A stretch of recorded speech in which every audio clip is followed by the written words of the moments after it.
The ripple effects on the grassland are intense. Moduns rise, fueled by mimicking Han tech like stirrups, and controlling the salt trade via the shen feels so brutally efficient. Suritu's coalition holding on with makeshift gear shows desperation. But then, Yu Fu arrives by sea, completely shifting the board. That moment, the tribes see Han ships on the Sunrise Sea must have been mind-blowing.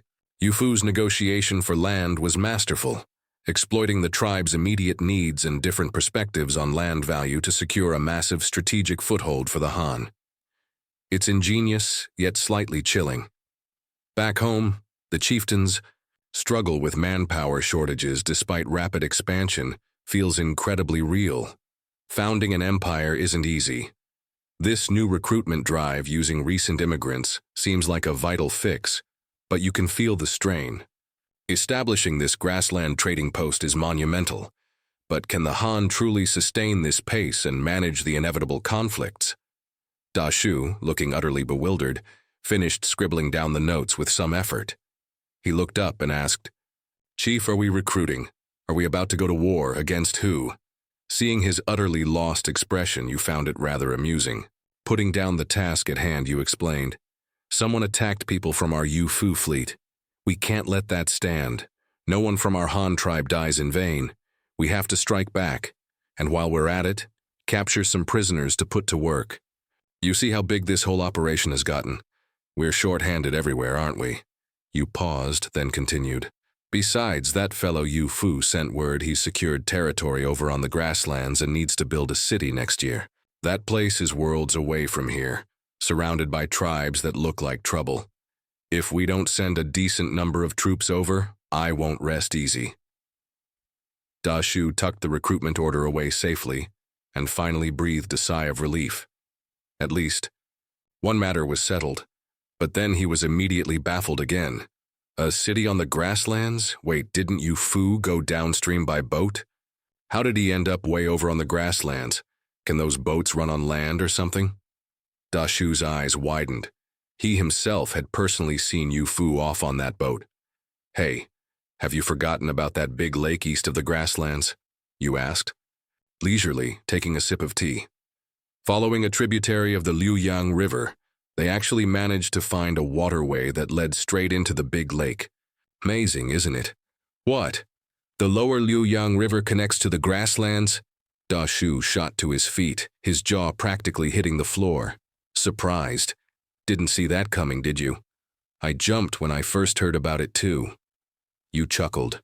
But this is fantastic news for us. Trading with the grasslands and the Shin tribe will be much easier from now on. And the cattle we need. Problem solved, right? With cattle, we can cultivate more land. More land means more grain. And with more grain, our Han tribe can really take off, growing quickly and stably. Da Shu nodded repeatedly in agreement. But then his brow furrowed as another problem occurred to him. If these soldiers are going to be stationed long-term on the grasslands, what about their wives and children? Short-term. It's all short-term. You waved dismissively. Once the grassland city is built and the houses are up, they'll need people to work there too, won't they? If the soldiers are willing, they can just move their whole families over then. It's all Han tribe territory anyway. It's near the big lake, so there's no shortage of water, and they can farm there too. What difference? Does it make where they live? You, however, seemed quite unconcerned, clearly not considering it a major issue. Da Shu nodded thoughtfully and remained silent.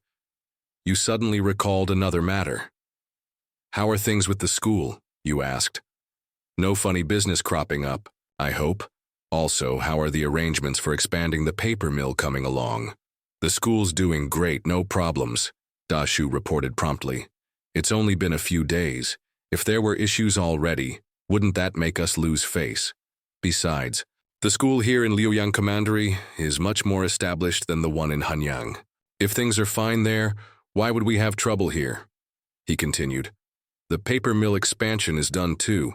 Added 20 new production lines. The only snag is that the pulp supply can't quite keep up. We're working on new formulas for, don't you know all those wood shavings at the shipyard? It seems a waste to just burn them, so we're experimenting with using wood scraps to make wood pulp for paper. Yes, definitely pursue that. Waste reclamation, right? Use everything we can. You agreed.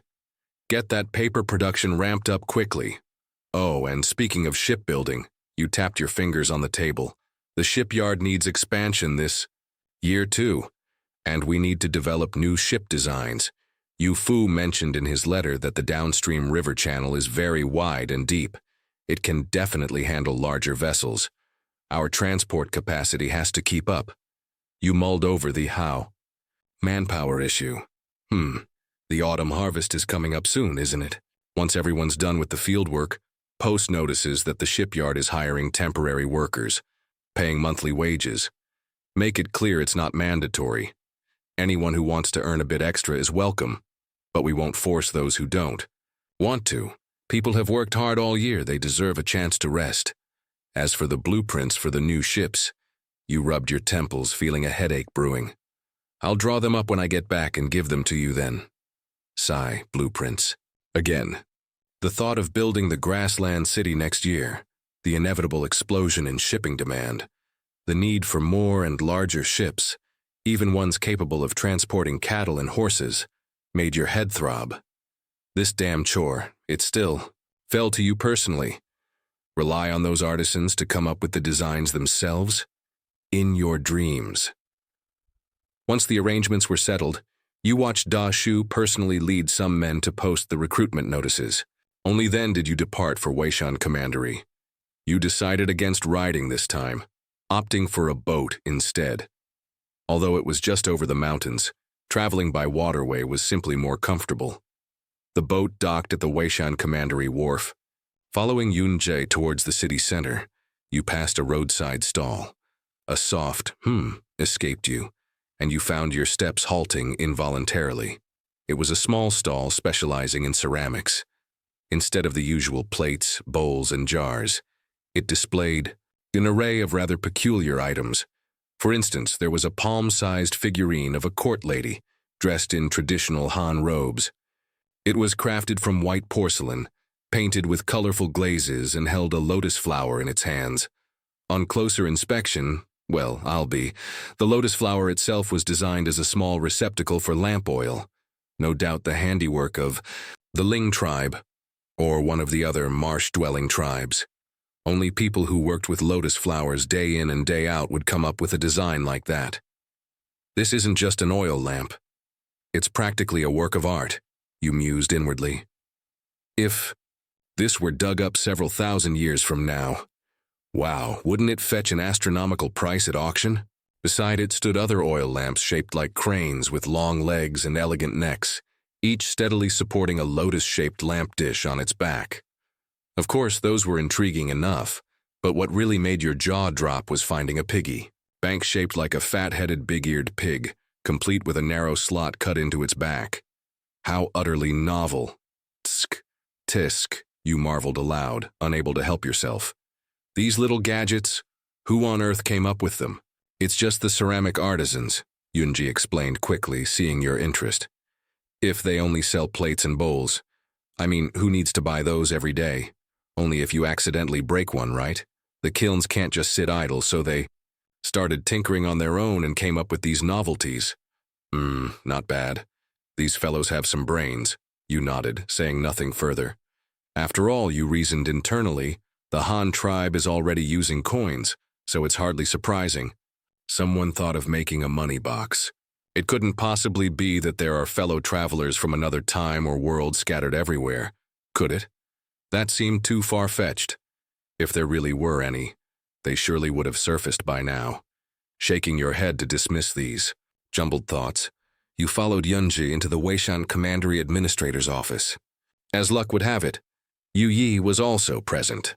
Everyone's here now, you thought. That simplifies things. You immediately posed the same questions you'd already asked Da Shu to these two. How many people have joined Weishan Commandery recently? What's the total count, individuals and households? How many able-bodied adults, how many have been allocated land, and how many are still waiting? Report the figures. Well, Yunji cleared his throat and began his report. Right now, we have a little over 18,000 individuals, give or take. The tribes from Lakehart Island who hadn't relocated earlier all came over after finishing their grain harvest. They arrived less than a month ago. There are also tribes from the lake's periphery who came recently, again after their harvest. Oh, and quite a few of the tribes involved in this year's sweet sorghum harvest have also agreed to join us. However, they haven't harvested the latter, half of their crop yet, so they likely won't arrive until just before winter sets in. As for household registration, he continued, we processed it as soon as they arrived. We now have close to 5,000 registered households. The number of able-bodied adults roughly matches the number of household heads. Regarding land allocation, Yunji glanced at you cautiously. Chief, as you know, most of these people have only just arrived. Even if we allocated land immediately, it's too late to plant anything this year. Consequently, quite many are currently unoccupied. However, they brought their own grain supplies. Since they're new arrivals to the Han tribe, I haven't collected any taxes from them. I let them keep all the grain they brought. They certainly won't go hungry before next year's harvest. You can rest assured on that point, Chief. He paused, then quickly added, also, while the land itself is currently idle, we've already dug all the necessary irrigation channels. Come next spring, all we need to do is till the soil, and we absolutely won't delay the spring planting. Yun. Jui had originally thumped his chest, guaranteeing you he would bring in 50,000 people. Now, with the numbers still short and land allocation incomplete, he was terrified that the slightest sign of your dissatisfaction would lead to him being stripped of the Commandery administrator position he had worked so hard to obtain. His speech became slightly rambling, a jumble of explanations and assurances. But unexpectedly, after listening to his report, your expression showed no hint of displeasure. On the contrary, you looked rather pleased. Now it was Yunji's turn. To be taken aback. Even better that they haven't started planting, you declared with a decisive wave of your hand. Perfect timing. I have a task for you. Recruit soldiers right here in your Weishan Commandery. Let's start with 2,500 men. You produced a copy of the recruitment notice you just prepared back with Deshu and handed it to Yunji. The terms are all listed here. Make several copies based on this and post them publicly. If there's anything you don't understand, have Yi assist you. I want the quota filled within 7 days. Then send the recruits to Hanyang City. Huh? Recruit soldiers? What do you mean? Yunji was baffled. Having joined the Han tribe relatively recently, he was competent enough with civil administration, but completely in the dark about military protocols. Bing just means warriors. It's the Han tribe term. Yu, standing nearby, quickly explained to his superior. They're the ones who specialize in fighting, guard the city walls, that sort of thing. His eyes suddenly lit up, and he turned to you eagerly. Chief, recruiting this many soldiers, does this mean we're going to war? Who are we fighting? We are preparing for conflict, but establishing garrisons is the higher priority right now, you replied, glancing at him non-committally. Your brother is on his way back. Wait and ask him when he arrives. Then can I go? As soon as Yi heard there was actually fighting involved, he became as excited as a husky. I want to go fight too. All I do these days is drag people in. Draw maps. I feel like I'm going to grow mold cooped up here. This has nothing to do with you, you glared, reprimanding him sharply. You just stay put. First you cooperate with Yunji and make sure that population of 50,000 he boasted about actually materializes. Don't even think about anything else until that's done. You need to see things through from beginning to end, understand? Since you accepted this task, you need to do it properly and complete it. This kid, you thought, still not as steady as his brother. Too impulsive. He won't achieve great things like this. All right then. Yu deflated instantly, able only to agree resignedly. Chief, Yunji interjected, seizing the first opportunity to raise a concern. If you recruit so many able-bodied men right now, what will we do next spring if we don't have enough hands for the planting? Didn't you just say another group of people will arrive before winter? You clearly already had this figured out. Have those newcomers help with the planting. Offer this incentive. Anyone who volunteers to help will have next year's grain tax reduced by 10%. As for any remaining labor shortage, I'll arrange to transfer more draft cattle here. Rest assured, by the latter half of next year, our Han tribe will have plenty of cattle. Oh, in that case, I have no further concerns. Yunji was completely reassured. With a clear policy incentive and the promise of preferential allocation of draft cattle, what was there left to worry about? He nodded quickly. I guarantee I'll recruit the required number of soldiers within the deadline. He understood perfectly well why those tribes were willing to join. Wasn't it precisely because the Han tribe offered abundant food, superior farming techniques, and access to draft cattle? Who wouldn't want an easier workload coupled with harvests potentially several times larger? Having settled matters in Weishan Commandery, you didn't pause but immediately started heading back. 2,500 recruits from Weishan, plus 500 from Liuyang. That made 3,000. But you still felt it wasn't sufficient. What was the objective of this military campaign? To capture prisoners alive. If the aim were simply annihilation, given the Han tribe's current armaments, 500 elite troops would be more than enough to wipe the floor with that so-called barbarian tribe. But taking captives, that was a much more challenging proposition.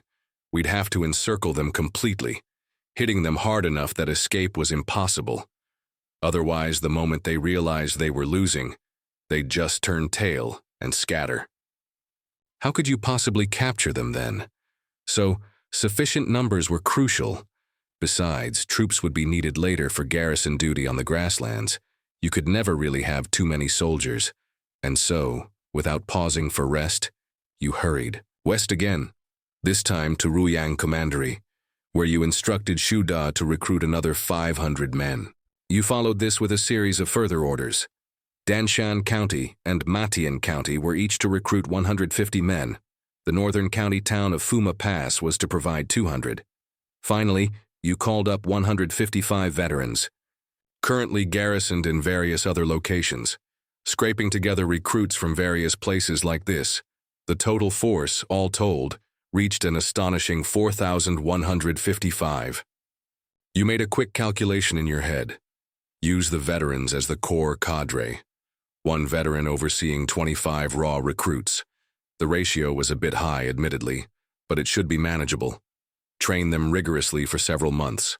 Come next spring, when this force of over 4,000 stood ready. Heh, you felt confident enough to thump your own chest and declare, who on the entire continent could possibly stand against us? You rushed back to Hanyang City in a great hurry. The recruitment order had gone out, with a 1-week deadline to report, but people needed time to come from all directions. All told, it would take at least half a month to assemble this batch of raw recruits, but the preparations you needed to make beforehand were simply overwhelming. Where to set up the barracks? How large to make the training grounds? This was over. 4,000 men, not 400. The site had to be big enough. Then there were provisions, weapons, carts and horses, officers. Good heavens, a mountain of things waiting to be arranged. A regular army was appealing, but it sure burned through money. The top priority was selecting a site for the barracks. You needed to find a large open area, but not too far from Hanyang City. Otherwise, communication would be inconvenient. You mulled it over endlessly before finally deciding. Just outside the valley, north of Fuma Pass. It was all flat ground there, close to Fuma Pass, and not too far from Hanyang City either. A truly heaven-sent location. However, the place was currently bare, without a single blade of grass. The barracks would have to be built from scratch. Fortunately, there was no shortage of manpower. When the time came, you'd just have those raw recruits build it themselves. Self-sufficiency, after all. Next came uniforms and armor. These needed to be prepared quickly. As for the clothing, with a wave of your hand, you dumped the task squarely on your mother-in-law.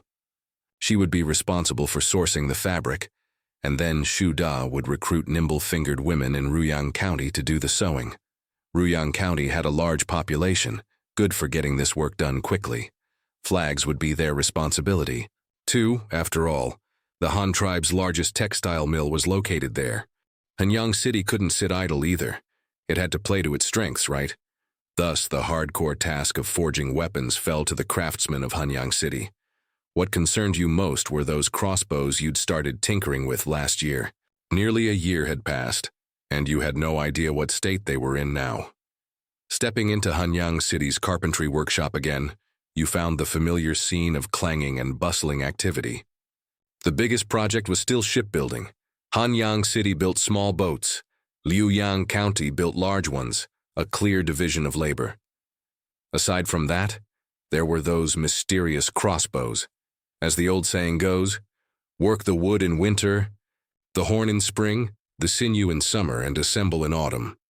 It was now crisp autumn, and this batch of crossbows had reached the crucial final assembly stage. The masters specializing in bow making were intently assembling the deadly weapons, according to the blueprints you drew and the specialized tools provided. Composite recurve short bows, 2,500 of them. These were specifically intended for future cavalry. They required less effort to draw than hardwood longbows but had a longer range. Lofting light arrows, they could easily reach beyond 300 meters, with heavy arrows against unarmored targets. A takedown was guaranteed within 150 meters. Against tough, armored opponents, you'd need to close within 100 meters to ensure a lethal hit. Of course, with the same bow, different arrows made a huge difference. Whether for armor penetration or general wounding depended on the choice for the situation. However, the Han tribe currently didn't have a single cavalryman to its name. Arming 2,500 cavalry? First, you'd need to conjure up 10,000 suitable war horses. So these cavalry bows were not urgent. They could wait until the tribe established a foothold on the grasslands, when cattle and horses would be plentiful. The cavalry bows could wait, but the shen knew, divine arm crossbows, for the infantry had to be produced immediately. Right away. You watched as craftsmen deftly secured the treated oak bow cores onto frames, brushed on a layer of sticky fish bladder glue, attached the siyas and grips, and then affixed thin, polished sheets of horn. Then, using binding tools, they wrapped the newly glued sections tightly with hemp rope, like mummies solid and secure, before setting them aside to dry. Nearby, other craftsmen took out semi-finished pieces that already had the horn attached and were dry. Securing these onto frames as well, they applied glue to the side opposite the horn, and carefully layered strands of sinew, pressing them down, applying more glue, adding more sinew, until the entire back of the bow was filled flush with sinew. This step was crucial. The bow's draw weight depended entirely on how thickly the sinew was applied. The master craftsman even had to use the vernier calipers you provided, measuring as they applied. Precision work. Getting both sides done wasn't the end. After completely drying, more glue was applied, and a layer of birch bark was wrapped around. This served both for appearance and to protect against water, moisture, and wear. The birch bark wrapping made the bow limb smooth and even, but it still wasn't finished. Finally, it had to be painted for further beautification and waterproofing. The finished product was glossy and seamless. If you hadn't seen it being made, who would guess it was assembled from wood, horn, sinew, fish glue, and bark? Once the composite limb was ready, it was mounted onto the prepared tiller. The D-shaped stirrup forged by the metallurgy workshop was attached, and finally, it was secured firmly using pins and mortise and tenon joints. Done. The only familiar aspect was the crossbow's shape. You had designed the grip section of the tiller like a rifle's forestock for a comfortable feel. The trigger was also made into a ring shape, and the stock directly copied the curved style of modern rifles. Just looking at the rear half, someone unaware might think you'd pulled out a World War II relic. With assembly complete, only the final step remained, stringing the bow. However, the workshop would only temporarily string it, fire a few test shots and check if the arrow groove was smooth, the trigger responsive, and the Wangshan sighting mechanism accurate. Once everything checked out, the string had to be removed again. It would be restrung only when issued to the soldiers, to prevent the bow limb from aging prematurely, and affecting its service life. You picked up a newly finished Shen Nu, hefted. It test-fired a few bolts and felt it was pretty good. Only then did you turn to Mutong beside you and ask, "These Shen Nu, how much longer until they're all finished?" Mutong respectfully replied, "Reporting to the chief, this batch includes 2,500 recurve shortbows and 3,500 Shen Nu. 600 Shen Nu are complete now. The rest are guaranteed to be finished within a month. As for the shortbows, they'll all be ready before winter sets in." You nodded. This speed was within expectations. This was precision work. It couldn't be rushed. For future weapons, quality must be guaranteed.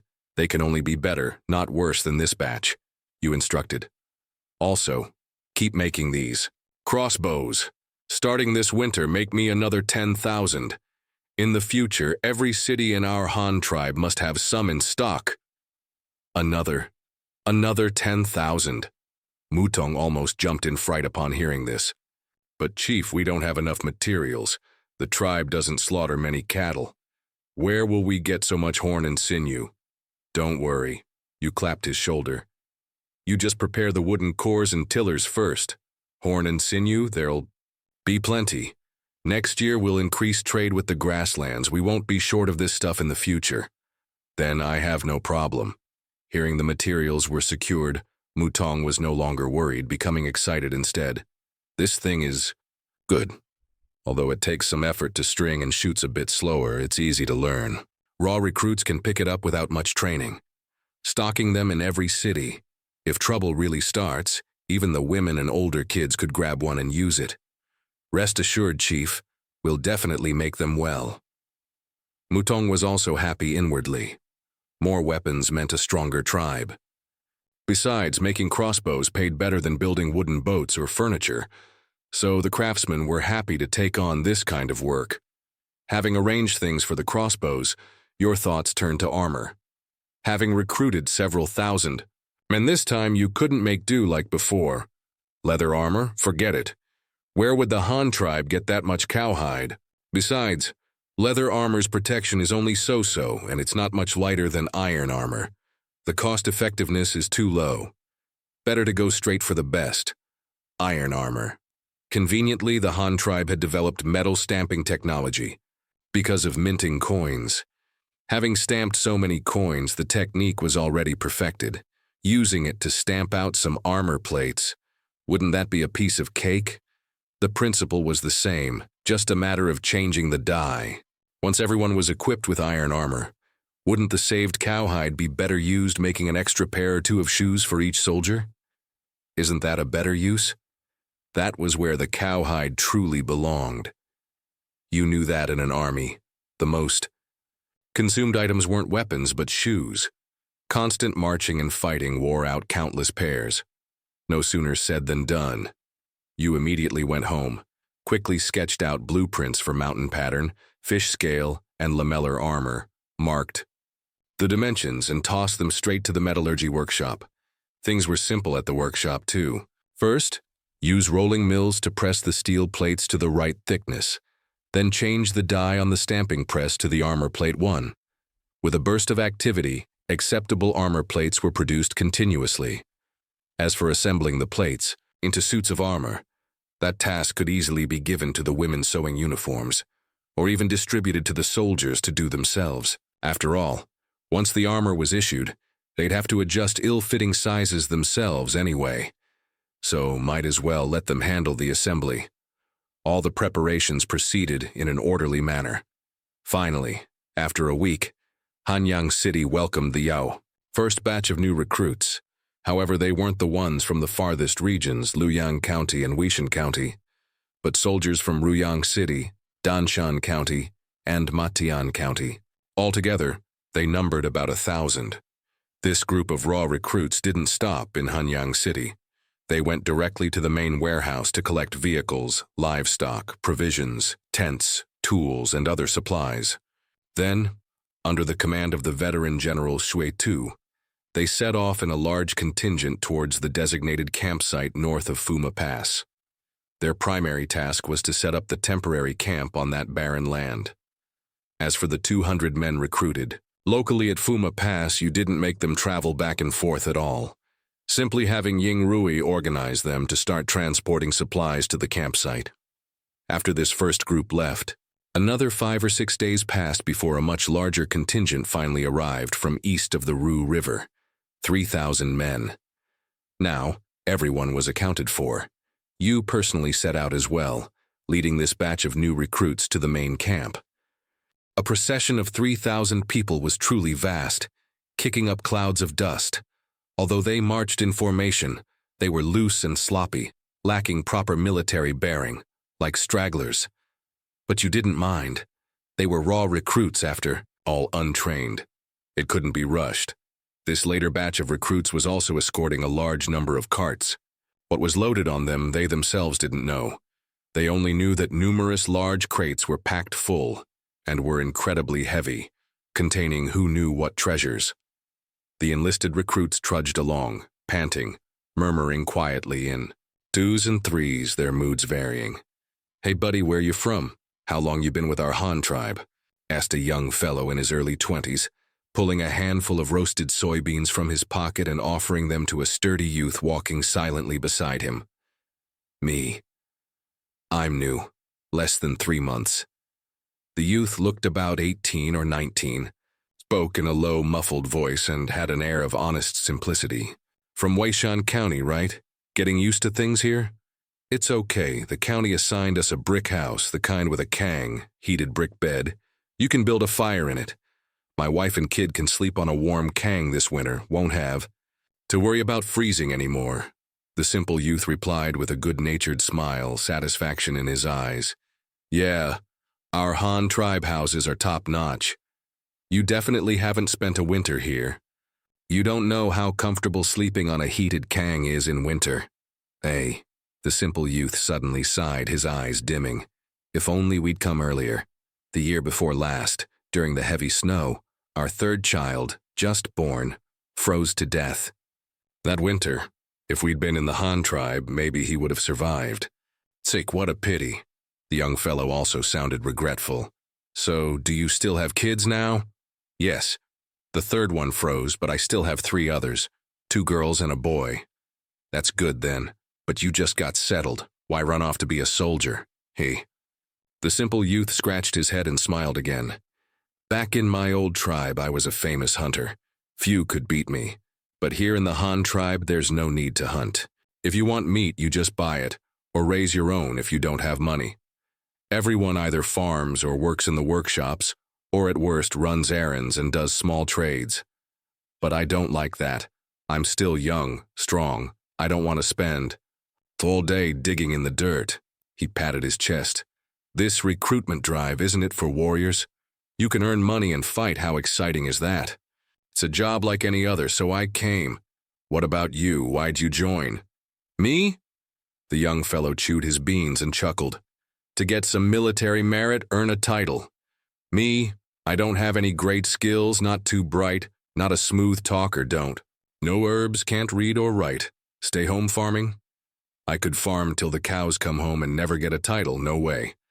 He lowered his voice and said mysteriously, "The recruitment notice that day said you can get a title for meritorious service. Even if I happen to kick the bucket, the title can pass to my son. Think about it. How rare is this chance?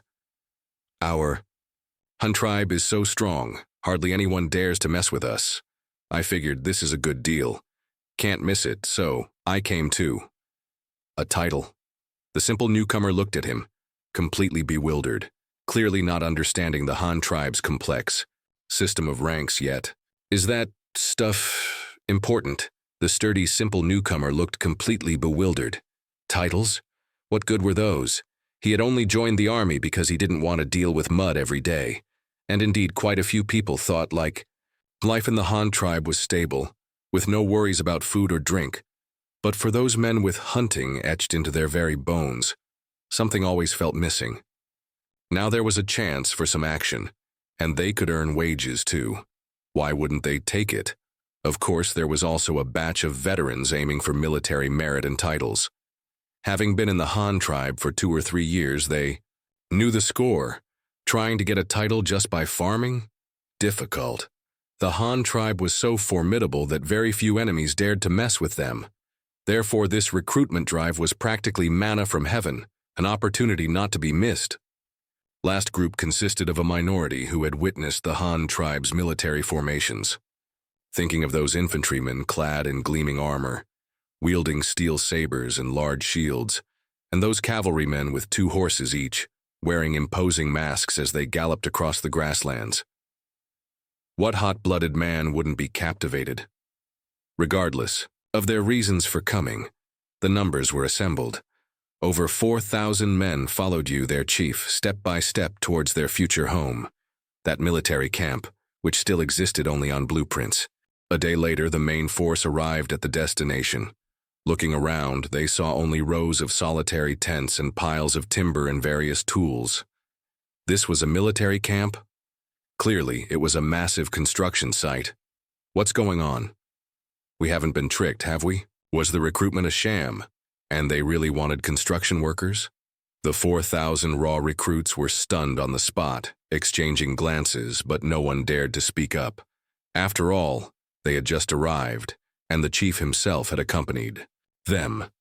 The Han tribe's chief had a reputation for keeping his word. Surely he wouldn't screw them over like this. Just as everyone's hearts were pounding with uncertainty, unsure what to do, the deafening beat of drums suddenly echoed across the empty campsite. Dong! Dong! Dong! The startling sound made the muttering recruits jump, and they all whipped their heads towards the source of the drumming. On a temporarily erected platform, they saw you holding a copper bugle, flanked by 2 burly men in black leather armor, their sharp eyes fixed on them. You raised the copper amplifier and roared with a resonant voice, "Brothers, stop guessing. This place right here is where you'll eat, sleep, and train hard from now on. I know you're feeling doubtful right now, thinking there's nothing here. But in the future, this will be the main base of our Han tribe's strongest army. I know what you want to ask. Didn't the chief say we were going to war? Weren't we going out to beat up enemies? So where's our armor? Our swords and spears? Our bows and arrows? Don't worry, you'll get them, but not right now. Want to carry a shield and wield a great saber? Want to wear armor and hold a long spear? Want to ride a horse and shoot eagles? That's not up to you. It depends on your ability. There will be assessments, there will be selections. Now, listen up, all of you. Follow the instructors in armor. Form squads of 25. Each squad gets 2 tents. I'm giving you 1 month. Build this camp for me. Not only build it well, but also master the skills your instructors teach you. After 1 month, I will personally conduct the assessment. Those who perform well will be promoted to officer on the spot. Wear better armor. Earn more money, all right.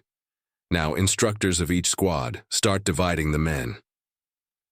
After your speech, the new recruits finally understood. It turned out equipment wasn't just given away, and military branches weren't chosen randomly. What armor you wore, what weapons you carried, whether you ran on 2 legs or galloped on 4, it all came down to skill. As for the selection criteria, the chief hadn't said, "Damn, how does this work?" Many began making their own calculations.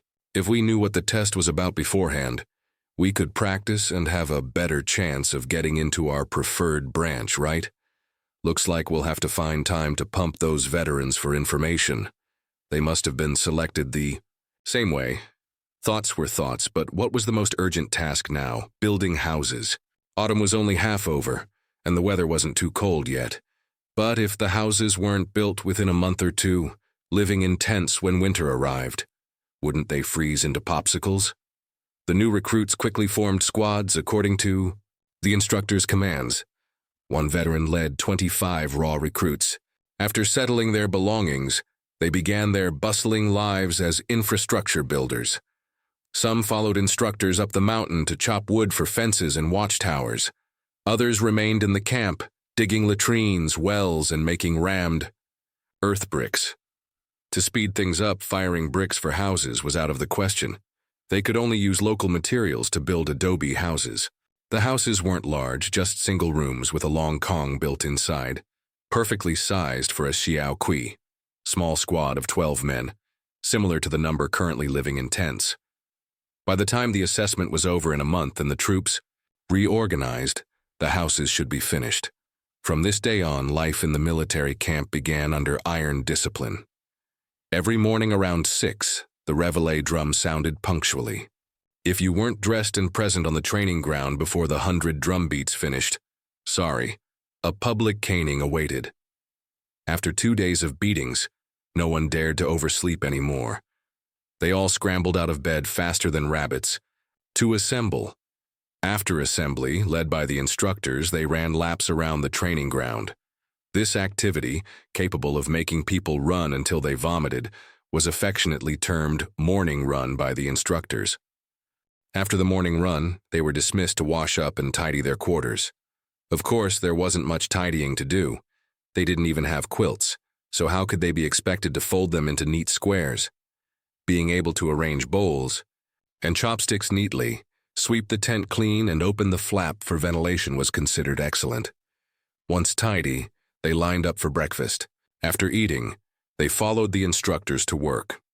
After a short break for lunch, they had to practice drills in the afternoon. When work ended in the evening, they were organized to study military law. While studying military law, they also learned to read characters. Groups of grown men used twigs to scratch on the ground, learning 5 characters a day, no more, no less, but every single day. Life in the military camp was just that: monotonous, tedious, yet full of rules. Everything emphasized neatness, speed, and teamwork. Like the morning reveille drum, you had to be on time or face punishment. After a week, the military camp finally began to take shape. A high wooden palisade encircled the area, with watchtowers. At intervals, there were sentries guarding the main gate. Public latrines and wells had also been dug. Now, only the barracks, warehouses, and stables were lacking. Meanwhile, back in Hanyang City, you were holed up in the metallurgy workshop, tinkering with a new gadget with the craftsmen: military bugles. To put it simply, this thing was just a copper horn bent into a loop. Sound was produced entirely by blowing air, and pitch was controlled solely by lip vibration and airflow. There were no complex keys. It was a primitive instrument purely of the starts with just a tube, all sound. Comes from the mouth variety. The Han tribe's technique for rolling copper sheets was already quite advanced. Making bugles mainly involved cutting thin copper sheets, hammering them, bending them into the desired shape, and then soldering the seams together with bronze solder and red-hot soldering irons, assembling them section by section. It wasn't terribly difficult, nor was it easy. Soldering, in particular, required skill. Bronze solder rods made of a 1-to-1 ratio of copper and tin were needed, with a melting point around 500 or 600 degrees Celsius. When used, the soldering iron was heated to a dark red, hot enough to melt the solder rod. The method was primitive but effective and strong. It just took a lot of practice to solder quickly and well. The Han tribe had no such thing as musical scores. You could only roll up your sleeves and teach the craftsmen how to blow the bugles by rote. The modern military bugle calls you knew had diverse uses, complex enough to form their own language, much like flag signals. It was said that during World War II, when communication was poor, 2 friendly units unable to see each other could identify themselves using bugle calls. Unfortunately, you weren't from that era. Modern armies had long abandoned this system, and the bugle language was largely lost. As a half-baked military enthusiast, you only remembered the most basic tunes: reveille, taps, assembly, charge, mess call, and alert. The others? You'd never even heard them, let alone remembered them. You weren't the only one busy. Other departments responsible for logistical support were also hard at work. Those gathering medicinal herbs and sewing clothes were busy off their feet. Each soldier received 2 pairs of thin leather boots and 1 pair of warm felted wool boots, 2 sets of white hemp undergarments, 2 sets of robes and trousers for spring and autumn, 1 set of padded winter robes and trousers, plus 1 padded quilt. Of course, the precious commodity cotton was unavailable. The so-called padded quilts used hemp cloth covers stuffed with 3 thick layers of wool, felt as filling. The padded clothing followed the same principle. Materials were tight and costs were high, so each person received only 1 quilt and 1 set of winter clothing. Anyway, they had inner and outer layers of undergarments. Washing the undergarments frequently would suffice. As for the outerwear, skipping a wash or 2 wouldn't kill anyone. In addition, there was the key piece of equipment issued this time: steel helmets. The outer shell of the helmet was directly stamped from thin steel plates, involving no significant technology. What was worth mentioning was the inner lining. Steel helmets absolutely required a liner, and it had to provide support and cushioning. Otherwise, wearing it directly on the head would have severe consequences.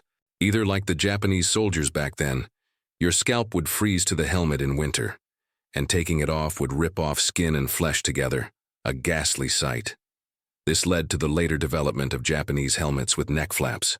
Or, if your head took a heavy blow, the helmet could deform and trap your head inside, impossible to remove, causing secondary injury. These were hard-learned lessons paid for in blood and tears. As a transmigrator drawing on experience from another world, you naturally wouldn't make such basic mistakes. Therefore, the Han tribe's first batch of general-purpose steel helmets had stamped steel outer shells, but inside, a liner was woven from rattan, looking somewhat like the rattan safety helmets seen on construction sites in the last century. Then, the inner and outer layers were fitted together, and finally, a layer of hemp cloth lining was sewn inside, along with adjustment straps and a chin strap. The benefits were numerous. The head didn't directly touch the steel, preventing frostbite. The inner liner provided cushioning against blows. The adjustment straps inside were even more ingenious. Regardless of head size, it could be adjusted for a proper fit, eliminating the hassle of making multiple sizes. That's why it was called general purpose. Even better, the front of the helmet had pre-made slots for attaching masks, and there was a row of small holes around the edge for attaching neck guards or other modifications later. Need modifications for different troop types? They could do it themselves. 1 word: sturdy. 2 words: cost-effective. While the Han tribe was bustling with production and research far downstream, Yu Fu's fleet finally returned along the original route, reaching the mooring point near the Yujang tribe's territory. This place was still half a day's journey from the Yujang settlement. Yu Fu had no choice but to send his nephew Yuji to make the trip and invite them personally. Yuji, familiar with the route, quickly found the Yujang tribe and once again met that wise chief, Jiang Xuan. On behalf of his uncle Yu Fu, he formally extended an invitation for Jiang Xuan to visit the Han tribe. As it happened, ever since Yu Fu's last departure, although the Yujang tribe had been busy with the autumn harvest and winter preparations, Chief Jiang Xuan's mind had not been idle. He had constantly been pondering whether or not to go see the Han tribe. That tribe, whether in culture or technology, was developed beyond imagination, holding a fatal attraction for Jiang Xuan, especially its culture. Technology could be learned, slowly. As long as the tribe members could eat their fill, there would always be time for research. But culture, which direction should it develop? Although the Yu Jiang had their own heritage, Jiang Xuan always felt the path ahead was hazy, unsure where to lead the tribe. In modern terms, they lacked a clear national development strategy.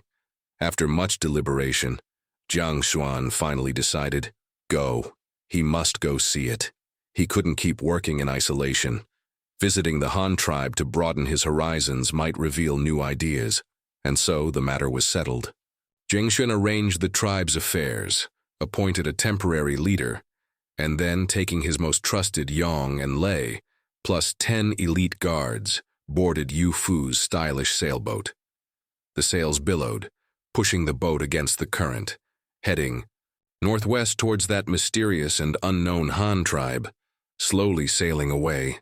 This 20-meter-long sailboat wasn't exactly small in theory, but right now it was packed with people, like rush hour on the subway. The smell of sweat mixed with fish made Jiang Xuan and the Yujang folk he brought thoroughly uncomfortable. With the original crew plus the recently incorporated Li tribe, the boat had turned into a veritable sardine can. Fortunately, the return journey didn't require any surveys along the way. They knew the route well and could travel day and night. Although they were traveling upstream against the current compared to the stop-start, nerve-wracking snail's pace of the outward journey, this felt like rocket speed. A few days later, the fleet passed a stretch of water bordered by the territory of that less-than-friendly savage tribe.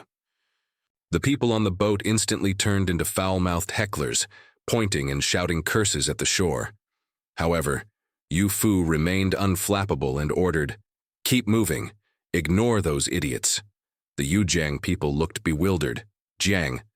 Xuan sidled up to Yu Fu, his curiosity piqued. "Commander Yu, that tribe on the shore, do we have a feud with them?"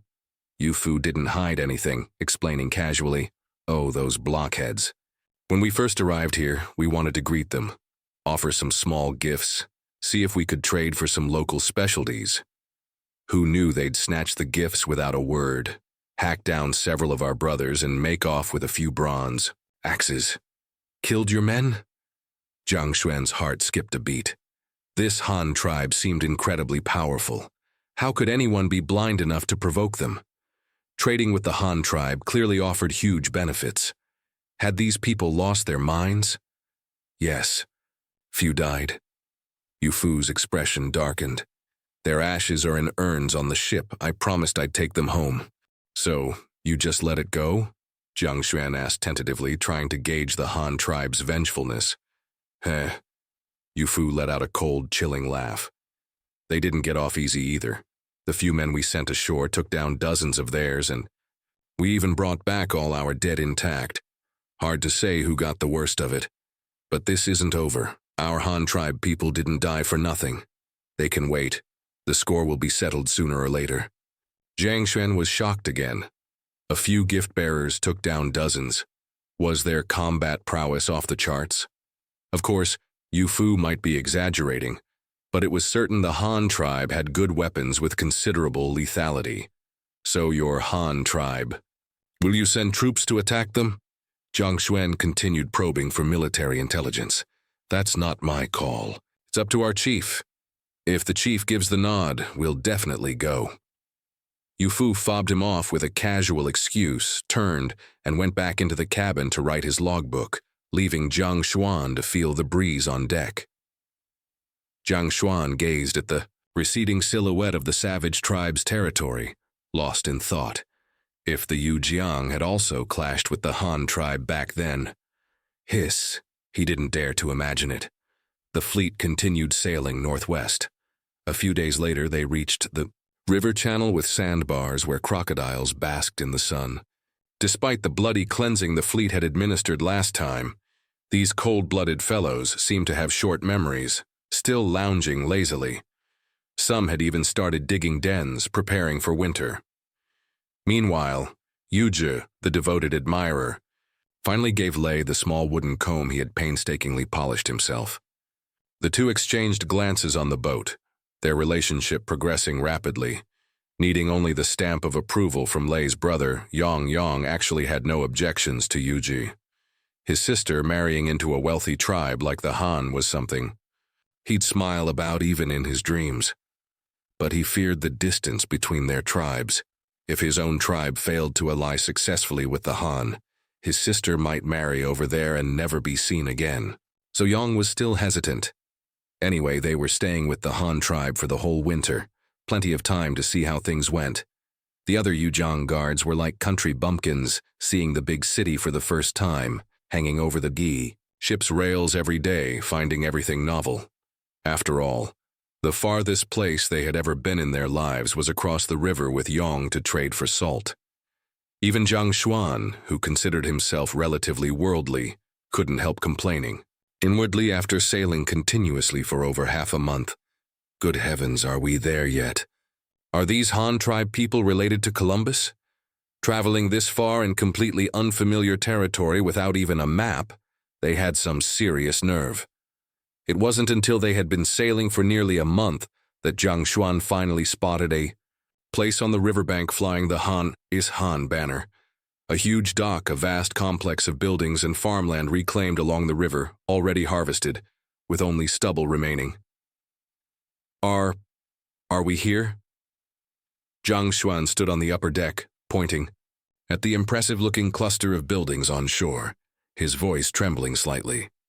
Is this the Han tribe's city? What are you thinking? Yu Fu's voice came from beside him, tinged with amusement. This isn't the city yet, just one of our production outposts, or call it a base. We're not stopping. Another day or two from here, and we'll reach Liuyang County. We have enough food and drink on board. Let's get back sooner to report. Yu Fu looked at the base Jing Yan had established on shore, quite surprised himself. That kid worked fast. The dock was built wide and sturdy, clearly capable of handling large vessels, necessary for transporting ore. The huge open yard next to it was piled high with materials that would likely take a week to ship out. And then there was the large complex of buildings with courtyards, complete with residential areas, office buildings, and warehouses. That fellow Jing Yan, aiming for promotion, was really going all out, practically working himself to death. He probably roped in all the former Lu tribe members, and the workers on site were likely recruited from surrounding tribes too. That strategy was the chief's idea. Using recruitment to attract population works every time. Jiang Xuan's jaw nearly hit the deck. Such a large-scale complex was still just a production outpost? Judging by the area alone, it wasn't much smaller than his entire Yujang tribe, and the population was probably larger. And this was just an outpost. How massive must the real Han tribe cities be? Wait, a production outpost? Producing what exactly that was worth such a huge investment from the Han tribe? Farming? Didn't look like it. There was land, but definitely not enough to feed so many people. Besides, you could farm anywhere. Why go to the trouble of coming all this way? Unable to contain his curiosity, Jiang Xuan sidled over again. Commander Yu, this outpost, what does it produce? Looks like a significant investment. Yu Fu wasn't entirely secretive but remained vague. Digging rocks. There's a type of rock here we really need, black ones. We don't have it where we're from, so we specifically built this base. Digging rocks. What kind of rock is so valuable? Jiang Xuan asked, feigning casualness. How would I know? Yu Fu continued evasively. I just know it's black and it burns. What exactly it's used for hadn't been decided when I set sail. I'm in exploration. Production and construction aren't my department, so I'm not clear. Well, another dead end. Jiang Xuan tactfully shut his mouth and continued sightseeing. Anyway, Yu Fu said it would only be another 2 days. His anticipation soared. That afternoon, they encountered a fleet sailing south from upstream. 2 identical large sailboats, flying the same Han banner. As the 2 fleets passed each other, they exchanged shouted greetings. Only then did Yu Fu learn that the other ships were delivering supplies to Jing Yan's coal mining base. Apparently, that coal base had already become the new population magnet. On the east bank of the Liuyang River, much like Liuyang County itself 2 years prior. Who knew how many people Jing Yan had managed to attract there by now? After sailing for another day and night, finally, on the afternoon of the 2nd day, after leaving the coal outpost, the fleet arrived at the Liuyang County docks. The sun was already dipping westward, but the docks were still a hive of activity. 2 cargo ships from Liuyang County were unloading goods, bamboo products and novelly shaped pottery, said to be selling like hotcakes, especially a gadget called a piggy bank. It wasn't just selling an item, but also an idea, teaching the common folk the importance of saving money. Hearing that Yu Fu's fleet had returned, Da Shu personally came out of the city to greet them at the docks. Members of the You Jiang and Li tribes following Yu Fu stared at the massive settlement before them, their eyes wide as saucers. Good heavens. This is a Han tribe city? This is a county seat? It's enormous. Just the farmland stretches, as far as the eye can see. Yu Fu introduced the You Jiang delegation and the Li tribe immigrants to Da Shu, then led them towards the market area near the administrative offices. It was getting late. They definitely wouldn't make it to Liuyang County today, so they would have to stay overnight in Liuyang County. Jiang Xuan and Yang, leading their tribespeople, followed behind on the wide dirt road. Many pedestrians were heading home, driving. Ox carts, horse carts, and donkey carts loaded with cornstalks. Seeing these animal-drawn vehicles, Jiang Xuan and Yang were once again dumbstruck, feeling like they had truly been living in the Stone Age. There seemed to be many people outside. The city, but the area was so vast that it felt somewhat sparse. It wasn't until they followed Yu Fu through the city gate, just as school was letting out, and hundreds upon hundreds of children carrying school bags and books surged out of a huge courtyard like a tide, that these primitive folk truly understood the meaning of a sea of people. Moreover, this dense crowd consisted entirely of children, ranging from 6 or 7 to 11 or 12 years old. Jiang Xuan was utterly baffled. So many children hidden in just one courtyard. Just how many people did this Han tribe have? Commander Yu, Jiang Xuan couldn't hold back any longer, grabbing Yu Fu's arm. What is this place? Why are there so many children? This here is our Han tribe's school. Yu Fu pointed at the magnificent complex, a touch of pride in his voice. A place dedicated to teaching the youngsters reading and writing, passing on knowledge. In your words, it's for handling the cultural transmission. Yu Fu had previously stayed in Liuyang County for over a month, practicing sailing during the day and lodging here at night, so he already knew this large compound was the school. Judging by the massive crowd of students leaving, it had clearly been open for some time. Gather so many children together to teach? Jiang Xuan felt his worldview shifting again. How many teachers would that require? Yes, seeing is believing. Our chief calls this a school, Yu Fu replied. Then can I go take a look inside?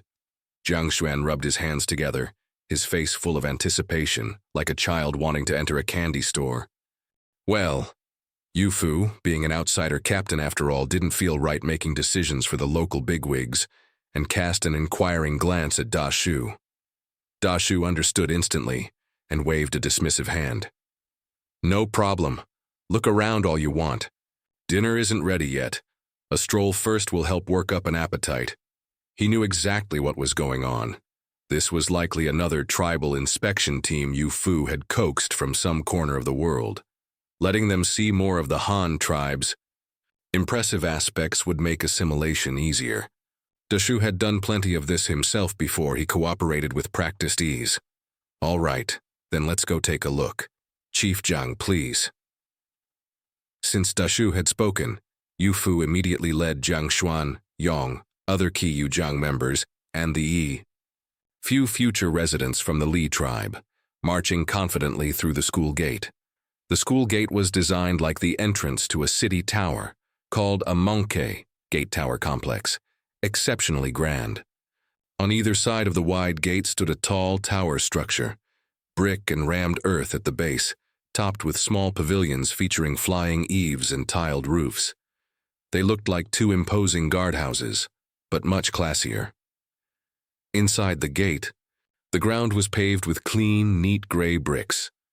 Directly ahead was a large flower bed, filled with peculiar plants and flowers, which actually emitted a faint glow in the evening dusk. Clearly high-grade specimens transplanted from that place, called Dreamlike Water Valley. In front of the flower bed stood a huge stone carving, neither human nor beast, but shaped like a large open stone book.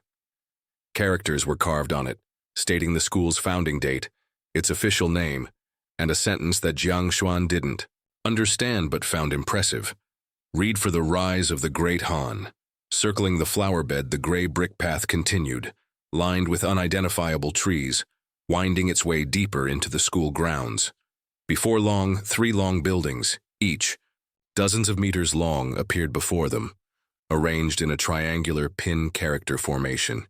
These were the teaching buildings. In the open space before the buildings stood a tall flagpole, where a large banner with a black Han character on a red background fluttered and snapped in the wind. The eyes of the You Jiang and Li tribe members nearly popped out of their sockets, collectively enacting a jaw-dropped astonishment meme. Heavens! Human hands could actually construct something so magnificent? Jiang Xuan subconsciously compared it to his own tribe's assets. Their proudest achievement, the stone altar, seemed like a mere dirt clod, no, less than a dirt clod, compared to the building before him. The Li tribe was even further behind, not even matching the You Jiang. Look at those walls, perfectly straight and smooth, made entirely of bricks. Look at the structure, square and orderly, exuding a sense of regularity. Look at those windows. Rows of red lacquered lattice wooden frames covered with clean white paper. And that roof, intricate wooden structures, dugong, supporting gleaming tiles, liuliwa, that practically blinded you in the sunset. Jiang Xuan struggled for words, realizing his limited vocabulary contained nothing adequate to describe the spectacle and refinement before him. He just stood there dumbfounded, exactly like a country bumpkin entering the city for the first time. A few students dawdling on their way out emerged from the building, secretly pointing at this group in strange attire and whispering amongst themselves. Ahem. Yu Fu couldn't help but clear his throat, noticing Jiang Xuan's wide-eyed look. This is where our children study. Chief Jiang, would you like to go inside? Oh, yes, we can go inside? Jiang Xuan snapped back to reality, though feeling slightly intimidated. The building felt like a palace inhabited by gods. Would he, a mere mortal, be struck by lightning for entering? Before coming, he had imagined the Han tribe was formidable, but he hadn't dared to imagine this level of formidability. He couldn't even dream up such a specific shape for a building, although to modernize it might just be an ordinary 3-story structure. Of course you can enter. This building is made for people to use. Come on, Yu Fu replied casually, leading the group of country bumpkins up the steps of the central main teaching building. At the top of the platform stood 8 double-leaf lattice wooden doors, a full 3 meters high, with a threshold, about a foot high, adding to the grandeur. Entering the main hall, stairs leading upwards were directly opposite the entrance, flanked by long corridors. Yu Fu didn't rush them upstairs, instead pushing open the door to a first-floor classroom. A few students were still inside, some sweeping floors and wiping desks, cleaning up. Others engrossed in copying inscrutable symbols, apparently something called math problems, from the blackboard onto paper. Yu Fu mentioned that teachers often wrote homework on the blackboard for students to copy and do at home to save paper. Seeing Da Shu enter with a group of strangers, the children immediately stopped what they were doing, stood up, bowed, and chorused, "Greetings, Lord Lin." Shu's surname was Lin, and he was the county governor here. The children had just learned some Han tribe etiquette, and knew calling him county governor in school wasn't appropriate, so they respectfully addressed him as Lord Lin. As for the others, they didn't recognize them, but following the governor's lead couldn't be wrong. Finish cleaning and head home soon. Don't loiter around the school, Da Shu returned the courtesy. Yes. The students bowed again in acknowledgement. Da Shu noticed a small boy in the corner still writing furiously. He walked over and saw the boy had not only finished copying the problems, but was actually doing them right there. Weren't you supposed to copy these to do at home? Why are you writing here? Aren't your parents worried? Da Shu asked curiously. My boy, about 7 years old, put down his pencil, stood up, and answered respectfully. Replying to Lord Lin, my younger sister is very young and cries incessantly every evening. My mother, fearing it would disrupt my studies, allows me to finish my writing at school before returning home. Da Shu nodded, stroking his sparse beard. Then write quickly. Finish up and go home soon so your parents don't worry. Yes, I understand. The boy bowed, sat down again, and buried his head in calculations, muttering incomprehensible incantations like 3 sevens are 21 under his breath. Seeing there were still people in the classroom, the group didn't want to disturb them further, so they withdrew and found an empty classroom to inspect. Besides staring intently at the completely foreign heavenly script, Arabic numerals, on the blackboard and the classroom's desks and chairs, Jiang Xuan was more preoccupied with the smooth, flowing etiquette the students had just displayed. He suddenly understood. What Yu Fu hadn't clearly explained before, he grasped now. The Han tribe actually possessed a rigorous system of etiquette, lizi. This was no trivial matter. It was the dividing line between barbarism and civilization, a true symbol of enlightenment. Compared to them, his Yujang tribe seemed like they had just climbed down from the trees. Entering an empty classroom, they found it spotlessly clean, desks and chairs arranged neatly. Homework problems remained on the blackboard. Although Jiang Xuan still couldn't read a single character, he could tell they were different from the previous class's assignment. Yu Fu briefly explained the use of the blackboard and chalk, and the general routine of student classes, then led them up to the second floor. The sheer concept of building stairs inside a building struck both the Yujang and Li people as god-level ingenuity. They felt utter admiration for whoever thought of it. Are these stairs sturdy? Yang tentatively placed one foot on the staircase, still uneasy, afraid it might collapse under him. Relax. Yuji pointed to the massive wooden beams thicker than a man's waist beneath the stairs. See those? Even if these stairs were packed with people, they wouldn't collapse. With that, he grabbed Lei's hand and scampered up the stairs in a few bounds, chasing after Yu Fu and the others. Yang hesitated below, finally steeling himself, gripping the wooden handrail tightly and shuffling upwards one step at a time. His timid display made Yuji burst out laughing. Who would have thought the brave warrior who dared to fight crocodiles in the river actually had a fear of heights? The second floor offered little novelty.